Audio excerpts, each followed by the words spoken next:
श्रोता मित्रों, संतों की आध्यात्मिक दुनिया में पुनः आपका स्वागत है। इसी कड़ी में आज हम आरंभ करते हैं उस दिव्य जीवन की कथा से जो जगत को आध्यात्मिक प्रकाश से आलोकित करने वाला था। ये कथा है संत शिरोमणि स्वामी रामकृष्ण परमहंस की अध्याय 1, जम और प्रारंभिक जीवन, कामारपुकुर का चमत्कारिक बालक। सन 1836 बंगाल के छोटे से गांव कामारपुकुर की मिट्टी में एक दिव्य बालक का जन्म हुआ। नाम रखा गया गदाधर चट्टोपाध्याय। उनके पिता खुदीराम चट्टोपाध्याय और माता चंद्रमणि देवी अत्यंत भक्तिमती और सत्यनिष्ठ दंपति थे। कहते हैं खुदीराम को उनके जन्म से पहले एक दैवी स्वप्न आया था, जिसमें भगवान विष्णु ने कहा, तुम्हारे घर में मेरा अंश अवतरित होगा। इस प्रकार गदाधर का जन्म कोई साधारण घटना नहीं थी। वो स्वयं भक्ति और करुणा का अवतार थे। बचपन की पवित्रता और दिव्यता। गदाधर बचपन से ही विलक्षण थे। जहां अन्य बच्चे खेलते, वो किसी पेड़ के नीचे बैठकर भजन गाते या ध्यान लगाते।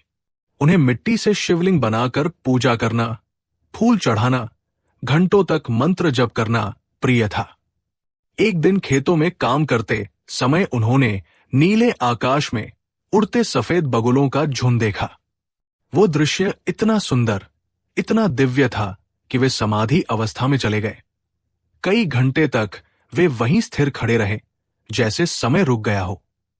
ये उनका पहला ईश्वरीय अनुभव था। गदाधर ने कभी औपचारिक शिक्षा पूरी नहीं की। वे कहते थे, पुस्तकें भगवान को नहीं दिखा सकती, लेकिन प्रेम का अनुभव उसे साक्षात करा देता है। उनका विश्वास था कि ज्ञान का वास्तविक उद्देश्य मन की पवित्रता है, न कि तर्क या वाद विवाद। उनके शब्द सरल थे, पर उनमें आध्यात्मिक गहराई थी। दक्षिणेश्वर का मंदिर और मां काली का साक्षात्कार। समय बीता और युवा गदाधर को रानी रासमणि ने दक्षिणेश्वर के काली मंदिर में पुजारी नियुक्त किया। वहां वे दिन रात मां की आराधना में लीन रहते। कभी वे हंसते, कभी रोते, कभी मां से बातें करते, मानो मूर्ति उनके लिए जीवित हो। एक दिन उन्होंने रोते हुए पुकारा, मां, क्या तू सचमुच जीवित है या मैं केवल एक मूर्ति की पूजा कर रहा हूं? तभी अचानक मंदिर में एक दिव्य प्रकाश फैल गया। मां काली ने उन्हें साक्षात दर्शन दिए। वे समाधि में चले गए और जब लौटे तो उनका जीवन बदल चुका था। अब वे केवल गदाधर नहीं रहे, वे बन गए रामकृष्ण परमहंस। साधनाओं की महायात्रा। रामकृष्ण ने हर धर्म, हर मार्ग से ईश्वर को अनुभव करने का प्रयास किया। उन्होंने तांत्रिक साधना, वेदांत, भक्ति योग और यहां तक कि इस्लाम व ईसाई धर्म की साधना भी की। हर मार्ग के अंत में उन्होंने एक ही सत्य पाया। सभी धर्मों का लक्ष्य एक ही है, वो परम सत्य, वो ईश्वर।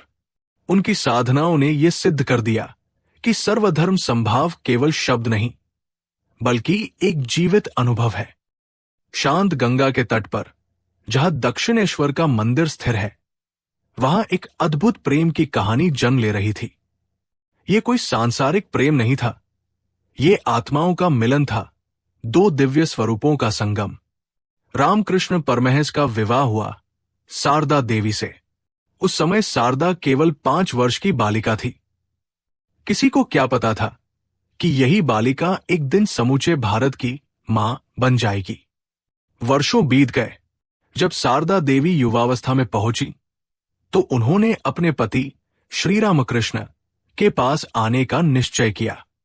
वो दक्षिणेश्वर पहुंची, वही स्थान जहां रामकृष्ण मां काली की उपासना में लीन रहते थे।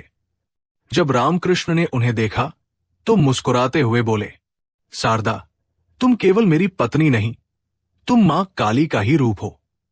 उनके शब्दों में प्रेम नहीं, आदर और दिव्यता थी। उस दिन से उनका संबंध एक नए अर्थ में बदल गया। ये विवाह शरीर का नहीं, आत्मा का था।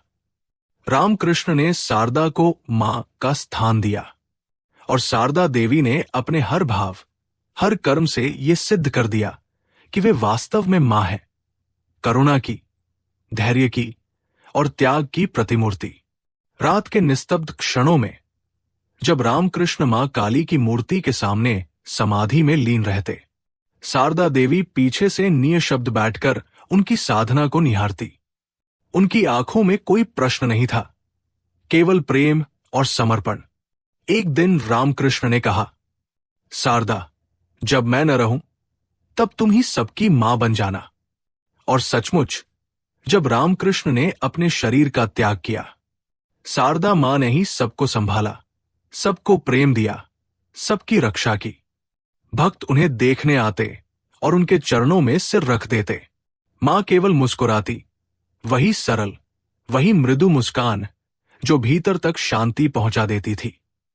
वे कहती, जो मुझसे प्रेम करता है मैं उसके जीवन में सदा उपस्थित रहती हूं। रामकृष्ण और शारदा देवी का यह पवित्र संबंध मानवता के लिए एक संदेश बन गया कि सच्चा प्रेम शरीर से नहीं, आत्मा से जुड़ा होता है। और जब दो आत्माएं ईश्वर में मिल जाती हैं, तो उनका संबंध कभी समाप्त नहीं होता, वो युगों तक प्रेरणा देता रहता है।